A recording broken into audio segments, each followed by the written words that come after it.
నమస్తే, తెలుగు రాజ్యంకి స్వాగతం. నేను మీ సంధ్య. ప్రస్తుతం స్టేట్లో ఏదైనా బర్నింగ్ ఇష్యూ ఉంది లేదా బర్నింగ్ ఇష్యూ చేస్తున్నారా అంటే అది జోసెఫ్ రావణ్ విషయం అన్న విషయం తెలిసిందే. ఈ నేపథ్యంలో ఒక అంశానికి సంబంధించి ఎందుకు కులాన్ని మతాన్ని లాగుతున్నారు, తప్పు చేసినప్పుడు అందరూ ఒకే కోవకు రావాలి అన్న విషయాన్ని ఎందుకు మర్చిపోతున్నారు, ఒకరిని శిక్షిస్తున్నప్పుడు అవతల వాళ్ళకి సంబంధించి కూడా ఎందుకు పరిగణలోనికి తీసుకోవట్లేదు అన్న అంశం కావచ్చు. ఇలా అనేక విషయాల్ని కులం మతం ప్రాతిపదికన ఒక తప్పు చేసిన వాళ్ళను ఎందుకు ఆ కోవలోకి జట్టు కడుతూ పార్టీలు భుజాల మీద వేసుకుంటూ ముందుకెళ్తున్నాయి. ప్రశ్నారావణ విషయంలో పార్టీల స్టాండ్ ఏంటి, ప్రెసిడెంట్ జరుగుతున్న ఆ డిస్కషన్ ఏంటి తెలుసుకునే ప్రయత్నం చేద్దాం. Senior political analyst KS Prasad గారు మనతో ఉన్నారు. ఆయన మాటల్లో. ప్రసాద్ గారు నమస్తే అండి. నమస్తే అమ్మా. ఏంటి అసలు ప్రశ్నారావణ్ విషయంలో జరుగుతున్న ఈ రాజకీయం అనాలా, ఎవరి స్వలాభం కోసం వాళ్ళు చేస్తున్న నాటకాలు అనాలా, ఒక అంశానికి సంబంధించి ఎవరైనా సరే తప్పు జరగగానే కులం అనే ప్రతిపాదనను తీసుకురావడము, నేరాన్ని పక్కన పెట్టేసి ఈ అంశం కులం మతం గురించి ప్రస్తావన రావడము ఏంటి అసలు ఇది? ఇలాంటి విషయాలు ఇలా సీనియర్ జర్నలిస్టులతో మాడితేనే కొంచెం మజా ఉంటుంది. సబ్జెక్ట్ జనాల్లోకి వెళ్తుంది. అట్లీస్ట్ ఇప్పుడు ఇంట్లో చిన్నపిల్లలు ఏడుస్తుంటే ఒక చాక్లెట్ ఇచ్చేయాలని ఊరికో పెడతాం, లేకపోతే బిస్కెట్ కొన్నాం, లేకపోతే అడిగి జైంట్ వీల్ ఎక్కించో, లేదా సైకిల్ మీద తొక్కి తీసుకెళ్ళో, బండి మీద తిప్పుకోవాలి. అలా పవన్ కళ్యాణ్ ఎప్పుడైతే సరదా పడుతున్నాడు హోమ్ మినిస్టర్ని, ఒకరోజు ముఖ్యమంత్రి సినిమాలో ఒకరోజు హోమ్ మినిస్టర్ అయ్యి చూడు ఎలా ఉంటుందో అని చూపించిన సారాంశంలో కనబడుతుంది రావణ్ పర్యవసన. నువ్వు జాగ్రత్తగా గమనిస్తే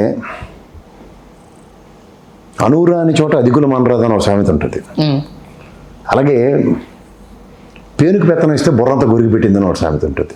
ఈ రెండు కలిపి పవన్ కళ్యాణ్కి అన్వయించి చూస్తే నీకు హోమ్ మినిస్టర్ ఎందుకు ఇవ్వలేదు చంద్రబాబు నాయుడు గారు అనడానికి నీకు సమాధానం నీకే దొరికిస్తుంది.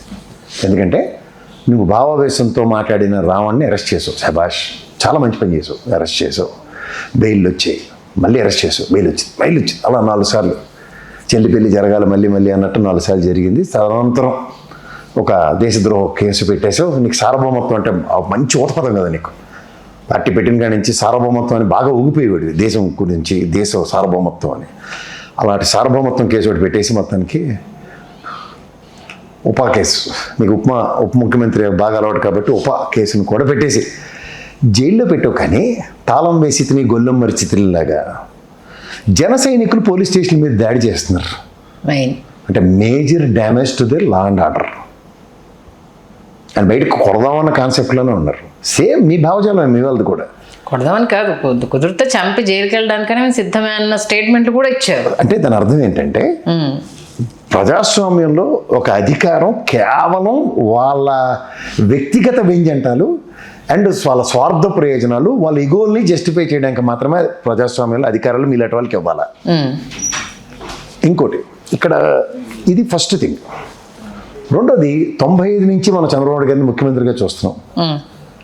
ఏ క్యాబినెట్ మంత్రి అయినా సొంత పెత్తనం ఎలగబెట్టి డైరెక్ట్గా గవర్నర్ దగ్గరికి వెళ్ళిన ఉదంతో ఒకటి చెప్పు నాకు. చంద్రబాబు గారి క్యాబినెట్లో ఆయనను కాదని అడుగులేసిన వాళ్ళు లేరులేండి. ఈయన ఏ కెపాసిటీతో గవర్నర్ని కలిసాడు ఫస్ట్ థింగ్. రెండోది ఇందులో నువ్వు జాగ్రత్తగా గమనిస్తే మనకి లా మినిస్టర్ ఉన్నాడు ఫరూక్ గారు, అలాగే ఐటీ మినిస్టర్ లోకేష్ ఉన్నాడు. ఇప్పుడు నిజంగా అసెంబ్లీలో ఇలాంటి దీని మీద ఒక చర్చ జరిగినప్పుడు చట్టం చేయాలని చెప్పి ఒకసారి బాగుంది. ఇందులో లా మినిస్టర్ కానీ ఐటీ మినిస్టర్ కానీ లేదా గౌరవ ముఖ్యమంత్రి గారి క్యాబినెట్లో ఒక నిర్ణయంతో కానీ ఒక సెట్ ఆఫ్ మినిస్టర్స్ డెలిగేషన్ ఉంటుంది, అవునా కదా? అలాంటి డెలిగేషన్తో గవర్నర్ని కలవడం ఒకటైతే, రెండోది ఇక్కడ లా అండ్ ఆర్డర్ విషయంలో ఏ కెపాసిటీతో మీరు వెళ్ళు. ఎగ్దిన్ కా సుల్తానా టైప్లో ఒకరోజు హోంమంత్రి ఇచ్చారా మీకు అనితమ్మ గారిని కాసేపు ఆగమని? లేదు కదా. పోనీ అది అఫీషియల్గా చెప్తే పోనీ ఇలా ఉంటుందా మనోడు లా అండ్ ఆర్డర్ అని మేము కూడా సంభ్రమాశ్చర్యాలకు గురవచ్చు. నీకు నరేంద్ర మోడీ గారు చాక్లెట్ ఇచ్చిన కాడి నుంచి నీ కథ చూస్తే నాకు ఈ ప్రాసెస్లో నాకు అర్థమవుతుంది ఏంటంటే, అంటే ఇది ముందే చెప్పేస్తే మీకు అర్థం అవుదేమో కానీ ఇంకోటి వివరిద్దాం. అంటే కులాల మతాల గురించి ఏడిసి వ్యక్తి ఎవడన్నా ఆంధ్రప్రదేశ్లో అంటే ఓన్లీ పవన్ కళ్యాణ్. ఓకే, ఆ స్టేట్మెంట్లు లేని ఎప్పుడు మాట్లాడు. రీసెంట్ ఈ మధ్యకాలంలో ఉన్న మీరు అన్న దాని ప్రకారం అయితే ఏకీభవించవచ్చు. ఈ ఫస్ట్ ఆఫ్ ఆల్ ఈ రాజకీయం ఇతను మొదలెట్టి మనం ఉద్ధరించడానికి ఏదో ఈ తెలుగుదేశం శంకెక్కిన కాడి నుంచి మనం ఈ కులం మతం మీద ఎక్కువ మాడుకొని వస్తున్నాం. అప్పటిదాకా మాట్లాడే వాళ్ళం కాదు. నీకు రావణ్ విషయం ఒక జస్ట్ ఒక ఇన్ఫర్మేషన్ ఇస్తాను. దాసరి రాము గారి విషయంలో గట్టిగా వేసుకున్నాడు. ఎంటైర్ సోదర సామాజిక వర్గం అంతా రావణ్కి సపోర్ట్ చేసింది. అప్పుడే చాలామంది అపోహపడ్డాడు ఈ చౌదరి అని. ఎక్కడుందా ఇది ఎందుకు చెప్తున్నారని మీరు అడగచ్చు. వాళ్ళకి ఇష్టమైంది పవన్ కళ్యాణ్కి ఇష్టం లేదు. ఏంటి, చౌదరులకి సేవ నేనే చేయాలి, అది పేటెంట్ రైట్ నాకు, వేరే వాళ్ళు ఎలా చేస్తారు. ఎందుకంటే ఈ మధ్యన అనితమ్మ గారికి కూడా కన్ఫ్యూజన్ కదా. ఆ కేసరి, విజయ్ కేసరి అని ఆ కుర్రాడు చేస్తుంది, చౌదరి అని డిక్లేర్ చేశారు. అలా యూఎస్లో యూకేలో ఉన్నాడు కూడా అది చౌదరిరావు బాబు అన్న అండ్ రెడ్డి చేసేసారు. అంటే వీళ్ళు కన్ఫ్యూజింగ్ స్టేట్లో ఉన్నారు. బికాస్ వీళ్ళకి కుల మత పిచ్చిలో ఆ ట్రాన్స్లో ఉన్నారు. ఇది గమనించి ఫస్ట్.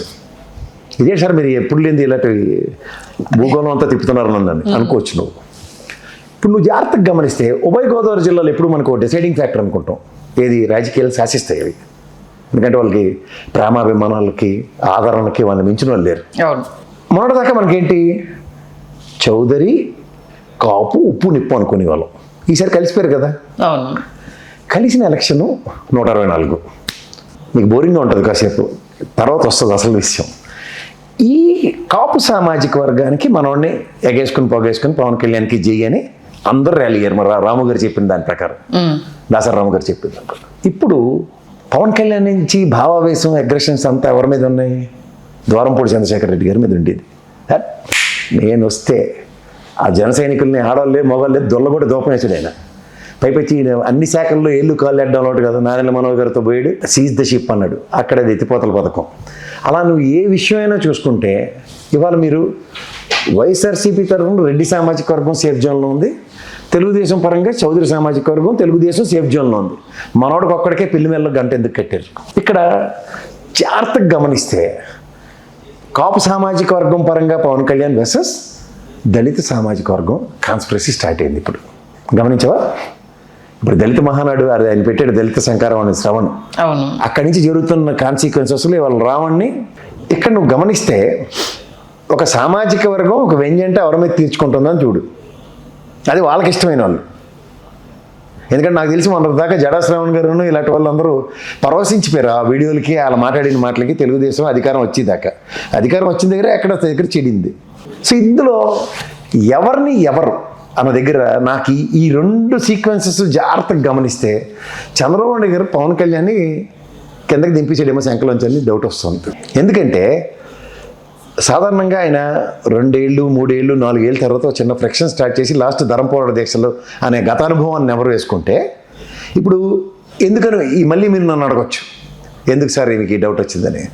ఇప్పుడు మొన్న జాగ్రత్తగా గమనిస్తే సిఏ నాగరాజు విషయం వచ్చింది. ఆ ఇష్యూలు 2 ఉన్నాయి. ఒకటేంటి,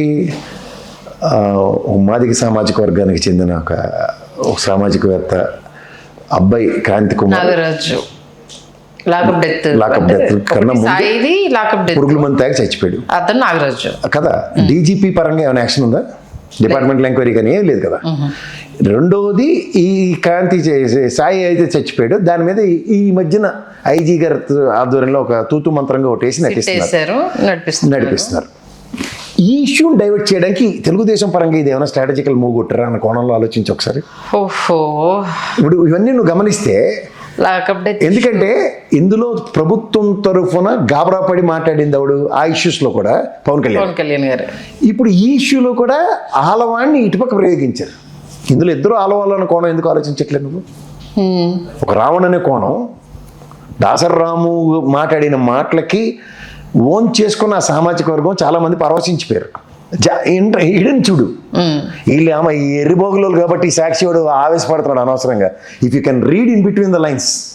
ఓకే, అంటే లాకప్ డెత్ కేసులో పక్కా ఇరుక్కుంటాం, ప్రజా వ్యతిరేకత గ్యారంటీ, అది ఆల్రెడీ నెత్తికి వాచిపోతుంది. ఆ ఇష్యూని చాలా తెలివితేటలుగా పవన్ కళ్యాణ్ నెత్తికేశారు. అది ఆవేశం ప్రదర్శించిన వాడు పవన్ కళ్యాణ్. మనం చాలాసార్లు చర్చించుకున్నాం. అవును, ఒక యాంటీ సోషల్ ఎలిమెంట్ నేను పరామర్శించాలంటే లటక్కని చంద్రబాబు 3 కంటికి అనుమానం రాకుండా దగ్గరికి పిలిచి ఆయన శాంతం పరిచాడు.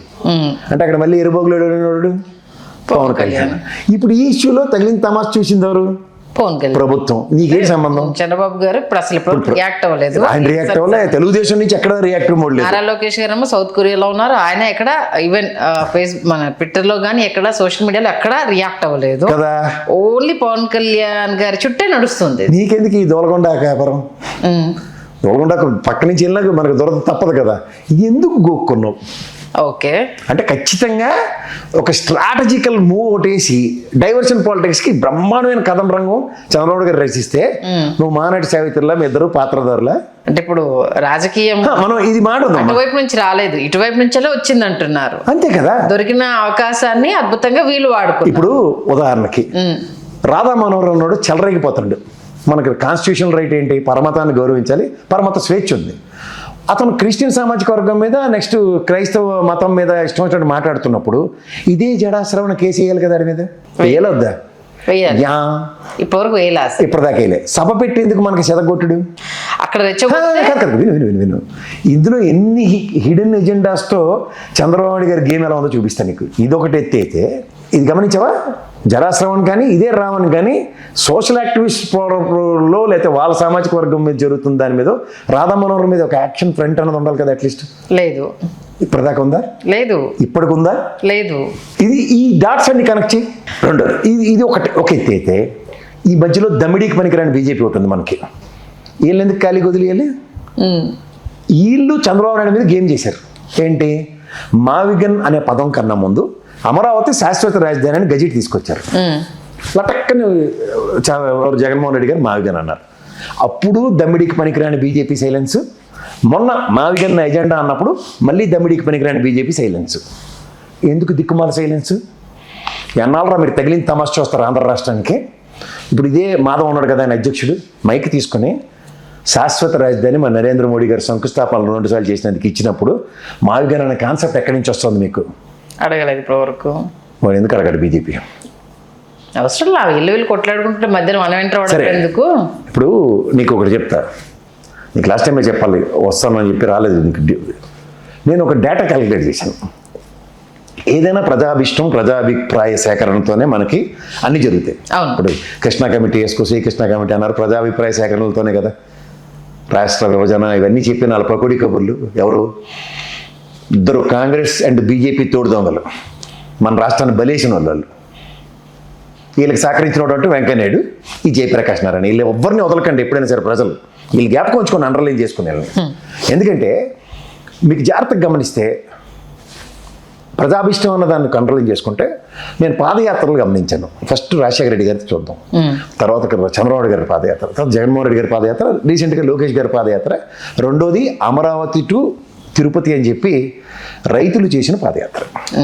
చంద్రబాబు నాయుడు గారిది, రాజశేఖర రెడ్డి గారిది అగ్రిగేట్ అంటాం మేము. ఇప్పుడు ఉదాహరణకి చేవెల్లో ఆయన మొదలెట్టాడు, ఈయన ఎక్కడో మొదలెట్టారు, కుప్పం అనుకుంటాను. కుప్పం నుంచే చంద్రబాబు గారు ఎక్కడి నుంచి మొదలెట్టారు? ఎక్కడో మొదలెట్టారు ఆయన. అంటే ఒక దగ్గర జనసంద్రత, వేలాది మంది వస్తారు, 1,00,000 మంది వస్తారు, కొన్ని సభలు పెడతారు, వాళ్ళతో లక్షలాది మంది వస్తారు, వేలాది మంది వస్తారు. కానీ ఒక ఫ్లో, ఒక ఎండ్ టు ఎండ్ పాయింట్స్ చూస్తే ఒక అగ్రిగేట్ తీస్తారు ఎవరైనా. ఆ అగ్రిగేటు సస్టైనిటీ మాకు కావాలి. ఆ సస్టైనిటీ ఏంటంటే 7,500 to 7,800 మధ్యలో రాజశేఖర రెడ్డి గారిది, చంద్రబాబు గారిది సస్టైన్ అయ్యింది. ఓకే. జగన్మోహన్ రెడ్డి గారి దగ్గర 8,000 అయింది. ఇదే లోకేష్ గారిది చూస్తే 6,000 దగ్గర ఉంది. అమరావతి రైతులది మాత్రం దగ్గర 23,500 నుంచి 28,000 దాకా ఉంది. పీక్ అది. అంటే ఇది ఎక్కువగా మీరు గ్రేటర్ రాయలసీమలోనే పాదయాత్ర జరిగింది. అమరావతి టు వాళ్ళు నెల్లూరు, ప్రకాశం ఇవన్నీ వెళ్ళారు కదా. సో ఇదంతా రాయలసీమ బెల్ట్ చాలా కవర్ అయింది. అక్కడ కూడా యాక్సెప్టెన్సే కనబడింది. సో ప్రజాభిష్టం ఉన్న దగ్గర అమరావతి రాజధాని రేడియల్గా యాక్సెప్టెన్స్ వచ్చిన తర్వాత ఈ బీజేపీ కూడా కొత్త నాటకం ఆడుతుంటే చంద్రబాబు గారు తమాషా చూస్తూ కూర్చుంటారా? ఉన్నాడు కదా. అందుకనే ఇక్కడ ఇట్టాడు దుకాణం. ఎట్టి ఇటు తిప్పి అటు తిప్పి ఇదంతా ఎక్కడికి లీడ్ అవుతుందో చూసుకో. ఆయనతో మావిగనని అనిపిస్తున్నవాడు ఎవడో బయటకు వస్తాడు దగ్గరలో. నేను మొత్తం సుజనా చౌదరిని చెప్తున్నాను. మ్యాన్ బిహైండ్ ఈజ్ బీజేపీ కదా. కొంతమంది విశ్లేషకులు, మా పెద్దవాళ్ళందరూ అమిత్ షా చెప్పాడు అందుకనే మావిగన ధైర్యంతో అంటున్నాడు అని ఆయన చెప్తున్నారు. ఇక్కడ మళ్ళీ ఎంత కాస్ట్ ఆఫ్ తెలుగుదేశమే కదా ఏమాత్రం జరిగింది. ఎందుకంటే 2 సార్లు మనతో ఆడుకుంది ఆడే బీజేపీ వాడే కదా. అటు జగన్మోహన్ రెడ్డితో ఆడుకుంది, రీసెంట్గా ఆడుకుంది ఆయనతోనూ, పాతప్పుడు ఆడుకుని మళ్ళీ కొత్తగా ఆటకి దింపుకున్నది చంద్రబాబు నాయుడు గారినే. అవునట కదట. సో ఈ ఈక్వేషన్స్ అన్నిట్లోనూ ప్రతిదీ డైవర్షన్ చేసుకుంటూ ఎవరైనా పని చేయనిస్తున్నారు. 3,67,000 కోట్లు అప్పు చేసి పూర్ణకుంభం పెట్టించారు. ఈ నాకు తెలిసి బీజేపీ వాడు ఇక్కడి నుంచి డబ్బు మన రాష్ట్రం హెడ్ మీద వేసి డబ్బులు వెనక్కి పట్టుకుపోతున్నాడు. ఓకే. ఇది ఎవరితో ఎవడు ఈ డిబేట్లు ఏమైనా పెడతాడా? ఎంతసేపు దమ్మిడికి పనికిరాని అది పవన్ కళ్యాణ్ ఆస్పెక్టే రోజు దిక్కుమాల డిబేట్లు మన ఎత్తికి. ఇప్పుడు అదే నువ్వు గమనిస్తున్నావా? ఇవాళ ప్రాస్పరిటీ ఆఫ్ స్టేట్, ఇండస్ట్రీస్ వస్తుంటే అడ్డుకుంటాయట. ఇండస్ట్రీస్ వస్తుంటే అడ్డుకోవడం అంటే ఏంటో చెప్పనా? 3,000 కోట్ల ఇన్వెస్ట్మెంట్. సనఫీ వాడు మెడికల్ ఫెటర్నిటీలో ఈ wants to invest in one of the company. 3,000 కోట్ల ఇన్వెస్ట్మెంట్ రాష్ట్ర విభజన అప్పుడు జపాన్ నుంచి వెనక్కి వెళ్ళిపోయాడు. నరేంద్ర మోడీ ఎన్నిసార్లు డ్రమ్ములు కొట్టాడు అక్కడికి పోయి? ఒక్క కంపెనీని తీసుకొచ్చాడే. ఇన్వెస్ట్మెంట్ మాట్లాడమని చూద్దాం అన్నా. ఇవాళ రాష్ట్ర విభజనప్పుడు వాళ్ళు చెప్పిన ఎక్స్క్యూజ్ కేసీఆర్ చంద్రబాబు నాయుడు అని చెప్పి రాష్ట్రానికి రాకుండా దేశంకి రాకుండా పోయి తర్వాత ఏదో పరోక్ష పెట్టుబడి పెట్టుకున్నారు. ఇది ఎందుకు ఎంతమంది గమనిస్తున్నారు అంటే పెట్టుబడి పెట్టేవాడి విధానం ఇంటెన్షన్ కంటెన్షన్ కరెక్ట్ ఉంటే జగన్మోహన్ రెడ్డి వాడు చంద్రబాబు నాయుడు ఇప్పుడు జిందాల్ విషయంలో ఈ కంచాలోడు చెలరైపోయాడు కదా, కాదంబర నత్వాన్ని తీసుకొచ్చి కంచాలోడికి పని పోవట్లేదు కదా తపెలా ఛానల్లోడికి. కానీ అదే జిందాలు ఇవాళ అదే స్టేజ్ మీద చంద్రబాబు నాయుడు గారిని పక్కన పెట్టి చంద్రబాబు నాయుడు గారు పాపం ఎక్స్ప్లెనేషన్ ఇచ్చుకున్నారు ఈ బుర్ర తక్కువ వేదవాళ్ళు చేసిన పనికి. జర్నలిస్ట్ ముసుగుల్లో కంచాలోడు చేసిన దౌర్భాగ్యానికి మన ముఖ్యమంత్రి గారు అక్కడ సమాధానం ఇచ్చుకున్నారు. గమనించావు మనం అది. సో ఎన్ని డైవర్షన్ పాలిటిక్స్కి వేదికలు క్రియేట్ చేస్తూ వెనక నుంచి బీజేపీ వాడు ఆడిస్తున్న దానికి చంద్రబాబు నాయుడు బలేస్తున్నారా?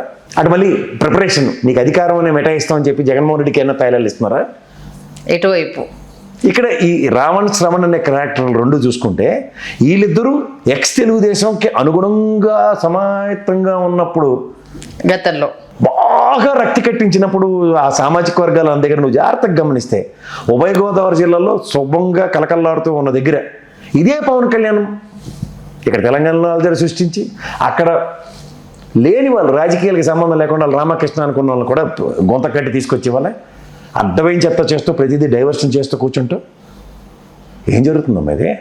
ఎక్కడికి వెళ్తున్నాం మనం? స్టేట్ ప్రాస్పరిటీ అని ప్రతి దానికి అదేదో వెనకడికి ఒక సామెత ఉంటుంది, పెద్దానికి పిడిక్కి దీనికో బియ్యానికి ఒకటే మంత్రం అన్నట్టు టక జగన్మోహన్ రెడ్డి మీద నెపన్నే పుట్టుకుంటూ పోతున్నారు పెట్టుకున్నారు. ఈ గ్రాసిమ్ నెట్ ఇండస్ట్రీ చంద్రబాబు నాయుడు రాయంలో ఆల్మోస్ట్ కంప్లీట్ అయింది. జగన్మోహన్ రెడ్డి గారు రెబ్బన్ కట్ చేసి ఇది నాదని చెప్పాడు ఎప్పుడైనా? లేదు, చెప్పలేదు.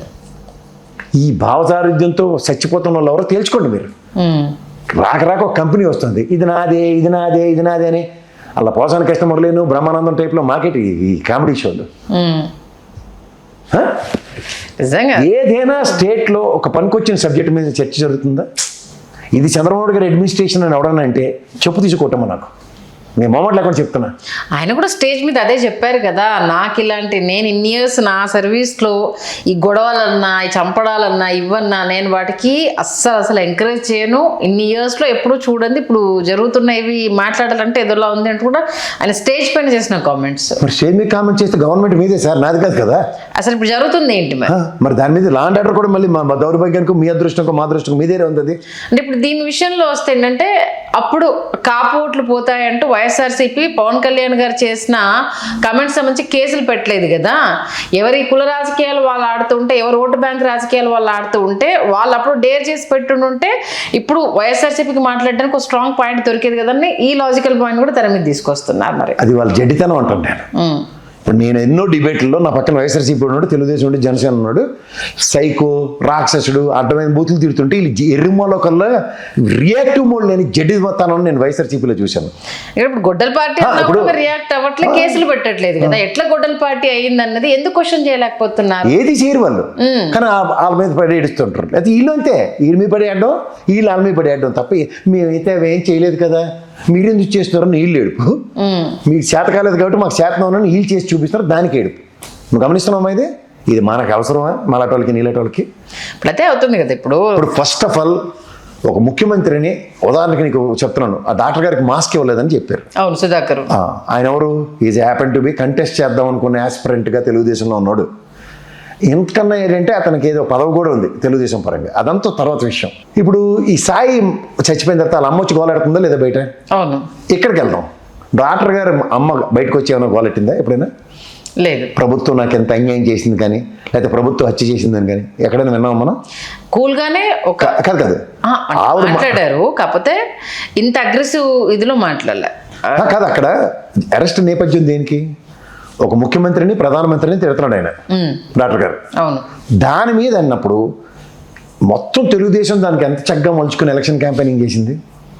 అలాంటివి ఇక్కడ కేజీలతో ఇష్యూలు ఉన్నాయి. ఈ సాయిగడ్ ఇష్యూ అయితే పోలీసుడు చేసిందని నెక్స్ట్ డే పేజ్ తిప్పేశారు వాళ్ళు. ఇప్పుడు రావణ కొత్త టాపిక్ వచ్చింది, దాని మీద వచ్చేసింది, వెళ్ళిపోయింది. జీవించేస్తున్నారు పాత్రలో. దౌర్భాగ్యం ఏంటంటే ఇప్పుడు వీళ్ళకి సంబంధం లేదు. ఇప్పుడు ఉదాహరణకి చూడమ్మా, ఆడవాడు క్రాక్ ఆర్పి ఎవడో ఉన్నాడు, తెలుగుదేశం కండు వేసుకుని తెలుగుదేశం పరంగా చేస్తున్నాడు అతను. రేపొద్దున ఉపద్రవం వచ్చిందనుకో, తెలుగుదేశం ఓన్ చేసుకుంటుందో లేదో తర్వాత విషయం. ఇప్పుడు ఈ రావణ అన్నాడు వైఎస్ఆర్సీపీతో కనెక్షనే లేదు, but why the hell they are owning అన్నది చాలా ఎంబరాసింగ్ గా ఉంది. నేను ఇందాక అదే అడిగిన, అసలు అతను చేసిన దానికి ఇప్పుడు సాయికృష్ణ లాకప్ డెత్ అయినా సరే, లేకపోతే ఇప్పుడు రావణ్ దానికైనా సరే వైఎస్ఆర్సీపీ ఎందుకు ఇంత ఓవర్గా రియాక్ట్ అవుతున్నారు అనేది. ఇప్పుడు 20 లక్షలు జడ్డితనం అంటాను నేను. సాయి సంబంధించి కాపులకు సంబంధించి 20 లక్షలు ఏదో ఇచ్చారు సార్.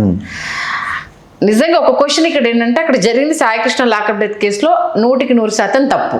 అతన్ని చంపే హక్కు కానీ శిక్షించే హక్కు కానీ పోలీసులకు అది కోర్టు చూసుకున్నది. లాకప్ డెత్ అన్నది ముమ్మాటికి తప్పు. కానీ సాయికృష్ణ కెరీర్ ఏంటి, అతని హిస్టరీ ఏంటి అనేది చెక్ చేసుకున్నప్పుడు ఒక అమ్మాయిని ఏంటిది లైంగికంగా ఇది చేయడం కావచ్చు, నెక్స్ట్ రౌడీ షీటర్ కావచ్చు, ఇవన్నీ తన మీద ఉన్నాయి. మీ అదే కాపుల్లో ఎంతమంది మేధావులు ఈ మధ్యలో IAS IPSలు మీ కాపుల నుంచి ఎంతమంది వచ్చారు, ఆదరణ లేకుండా ఎంతమంది మూలన పడుతున్నారు, వాళ్ళకు చేయుతనియాలన్న ఈ విషయానికి సంబంధించి అలాగని వాడేదో ఉద్ధరించినట్టు 20 లక్షలు కాంపెన్సేషన్ ఇవ్వడం ఏంటి సార్ విచిత్రం. కాకపోతే అందులో వైఎస్ఆర్సీపీ డ్రాగ్ చేయాల్సిన అవసరం ఏంటి తెలుసా? కాంపెన్సేషన్ గవర్నమెంట్ నుంచి ఇప్పించుకుంటారో సస్తారు, అది నాకు సంబంధం లేదు, నీకు సంబంధం లేదు. ఒకటే ఒక విషయం ఉంటుంది, law and order measurable failure మీద ప్రభుత్వం మీద ఇమ్మెన్స్ ప్రెషర్ పెట్టాలి. అది ఎక్కడైనా జరుగుతుందా? అది జరగాల్సిన దాంట్లో వీళ్ళు రియాక్ట్ అవ్వకపోవడము, దాన్ని అటు సిఐ కాపు ఇటు వీళ్ళు కాపు. మరి కాపులు అని అంటే చంపి ఇప్పుడు చచ్చినోడు కాపే, చంపినోడు కాపే, ఏం మాట్లాడతారు మరి? ఇక్కడ కాపుకి ఈ పరంగా అప్లికేషన్ తీసుకున్నారు మాజీ డీజీపీ గారు చట్టమని మెయిన్ అది. అవును, అక్కడ అల్లప్పుడైతే ఆయన అప్లికేషన్ ఫుల్ఫిల్ చేయలేపారు ఆయన ఫ్యామిలీ ఇష్యూని. ఇప్పుడు ఇండైరెక్ట్ చట్టబడి ఫ్యామిలీ అప్లికేషన్ ఎలా ఈ కూటమి ప్రభుత్వం జస్టిఫై చేస్తుంది? ఎందుకంటే ఇక్కడ మీకు ఇంకోటి చూడు, రావణ్ అరెస్ట్ తో పాటు కేవీఆర్ అరెస్ట్ కూడా. అవును, లీగల్ సెల్ అంత వర్స్ట్ వైసీపీకి ఇంకెవడ ఉండరు. నువ్వు నన్ను అడగొచ్చు వైసీపీకి ఎందుకు లీగల్ సెల్ మీద మీరు మాట్లాడుతున్నారంటే, నేను సింపుల్గా చెప్తా, ఆయన ఇంటికి తీసుకెళ్లి ఫోటోలు తీసి కండువలేసినంత పని చేసి సంఘీభావాలు ప్రకటించారు కదా మీరు. జర్నలిస్టులో తెలియకో అతను ఓన్ అయిపోయినట్టే మీకు, అంతే కదా. ఆ ఓన్ అయినప్పుడు 2.5 నెలలు బయట అండర్ గ్రౌండ్కి పంపమన్నారు, అయిపోమని చెప్పారంట. చాలా తెలివైనడు కదా. సరే, ఈ 2.5 నెలలు బట్టి డైరెక్ట్ గా పోలీసు వాళ్ళు ఇంటి ఎదురుకుండా అపార్ట్మెంట్ లో అద్దెకి తీసుకుని దీని మీద రెక్కి తీస్తున్నారు. అది అసలు తెలుసుకోలేదు. 2.5 నెలల తర్వాత వచ్చాడు పాప అతను, అలా ఆవిడ టీ పెట్టమన్నాడు.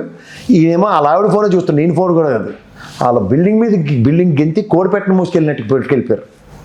ఈ 2.5 నెలల్లో లీగల్ సెల్ కనుక బుర్ర ఉంటే ఫస్ట్ ఎఫ్ఐఆర్ క్వాష్ చేయించాలి.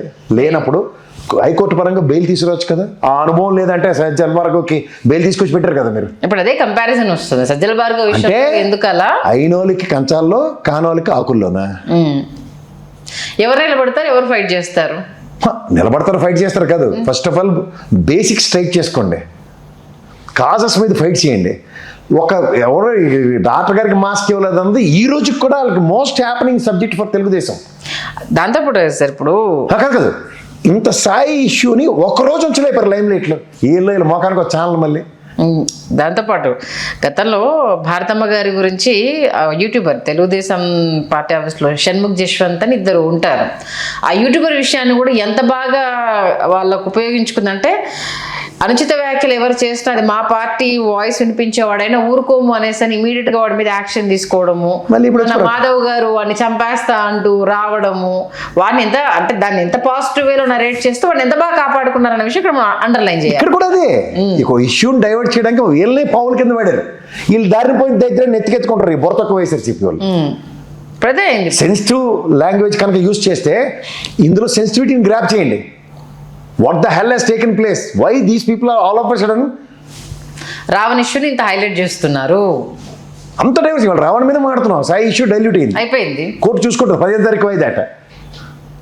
ఈలోపు ఆయన సిఐ నాకు దీంట్లో ఏ సంబంధం లేదు, నాకు సంబంధం లేదు, నాకు ప్రాణహాని ఉందంటే అడిగి మళ్ళీ రక్షణ ఏందిరా పంచాయతీ నాకు అర్థం. ఇన్ని రోజులు ఇన్నాళ్ళ బట్టి డీజీపీ మీద చర్య లేదు. చర్యలు ఇది ఒకటి సార్, అసలు ఆడ ఆత్మ బలిదానం ఇస్తూ అతను ఇచ్చిన వాంగ్మూలం మరణ వాంగ్మూలం, అది మనం దాని మీద యాక్షన్ లేదు. యాక్షన్ లేదు. అసలు సాయి డెత్ ఎలా జరిగింది అన్న దానికి ఇప్పటికీ ఒక కంక్లూజన్ లేదు. అదే కదా హెవియస్ కార్పస్ పర్పస్ ఆఫ్ Conclusion లేదు ఇప్పుడు హెవియస్ కార్పస్ పిటిషన్ పర్పస్ గౌరవ న్యాయస్థానమే డైల్యూట్ చేస్తే ఏం చేయాలా? అసలు ఎంత మంచి విషయాలు ఉన్నాయి. ఇప్పుడు మావిగను అన్నదాన్ని గ్రేట్. మళ్ళీ తెలుసా, నేను ఎల్లబట్టి సాయి విషయంలో ఎఫ్ఐఆర్ అయిందట, నేను ఎల్లబట్టి ఈడు చచ్చినోడికి సారికా వెళ్ళి వచ్చాయట, మధ్యలో తుంటి కొడితే పొలరాలని మీరు ఎందుకు 20 లక్షలు ఇచ్చారు? అది కదా అసలు అర్థం కాని విషయము. ఏందో అసలు నిజంగా చెప్తున్నాను కదా, వాళ్ళే డైవర్ట్ చేయడానికి 100 మార్గాలు ఎంచుకుంటే మీరు మర్చిపోయారు ఇంకో 101 మార్గం ఉందని వీళ్ళు వేస్తారు కొత్త మార్గం. ఇక్కడ వాళ్ళకి కోతికి కొబ్బరికాయ దొరికినట్టు చిన్న అవసరం దొరికితే చాలు. నేను ముందు నుంచి చెప్తున్నాను చూసారా, ఇటు వైఎస్ఆర్సీపీ వాడే, అందుకే వీళ్ళు కాంపన్సేషన్లు ఇచ్చుకున్నారు, వీళ్ళే చంపేశారేమో అని మొదలెడతారు వాళ్ళు రేపటి నుంచి. అంతే కదా. ఇప్పుడు ఇక్కడ చేంజ్ వస్తున్నాయి. ఇప్పుడు డాక్టర్ సుధాకర్ ఒక ఎడ్యుకేటెడ్, సరే పార్టీ పరంగా ఏదా అనేది ఒక చదువుకున్న వ్యక్తిని అతని ట్రాక్ ఇలా ఉంది అన్నది వాళ్ళు ఎస్టాబ్లిష్ చేసుకుంది. ఇప్పుడు సాయి కృష్ణ కావచ్చు, నాగరాజు కావచ్చు, రౌడీ షీటర్స్ దేంతో దేని కంపారిజన్ ఉన్న వాళ్ళు అక్కడ ప్రజలు అతని వెంట నిలబడడానికి కారణము అతని హిస్టరీ. ఈజ్ ఏ డాక్టర్, మంచి ఫ్యామిలీ నుంచి వచ్చారు, కష్టపడి ఫ్యామిలీని తను పోషించి ఒక పొజిషన్కి వచ్చిన వాడిని పిచ్చి కుక్క అనేసి బోర్డు వేసి గుండు గీయించేసి చంపేశారన్న ఒక నరేషన్ని, అక్కడ జరిగిన దాన్ని వాళ్ళు ఇంకా అద్భుతమైన నరేషన్ సింపతిని క్రియేట్ చేసి ఏ రేంజ్లోకి వెళ్ళారనేది. రౌడీ షీటర్ విషయంలో మీరు వాళ్ళ ఇంటికి వెళ్ళేసి సింపతైజ్ చేసి దాన్ని ఎత్తికెత్తుకోవడం, దాన్ని మళ్ళీ కులాలను ఆపాదించడము అనేది ఏం మెసేజ్ ఇస్తున్నాం అనేది ఏమీ లేదు. వాళ్ళకి డైవర్షన్ చేయడానికి బ్రహ్మాండం వెసులు పట్టిస్తున్నారు. ఇష్యూ అంతా సాక్షివాడు కాపన్ రాశాడని, లేకపోతే వీళ్ళందరూ ఎగేసుకుని వెళ్ళి 20 లక్షల కాంపన్సేషన్ ఇచ్చారనే పనికిమాల చెత్త మీద డిబేటే తప్ప ఇందులో measurable failure of police department and law and order అన్నది ఎక్కడ ఎస్టాబ్లిష్ చేయట్లేదు. మంచి విశ్లేషణ అందించారు, ధన్యవాదాలు సార్. హలో, తెలుగు రాజ్యం ఛానల్ చూస్తున్నారా? సామాజిక రాజకీయ జీవన చిత్రణే తెలుగు రాజ్యం. అతిశయోక్తులు అసత్యాలు ఉండవు. రాజకీయ కోణం కాదు, ప్రజా కోణమే కొలబద్ద. తెలుగు రాజ్యం వీక్షణ మీ ఉత్తమ అభిరుచికి నిదర్శనం.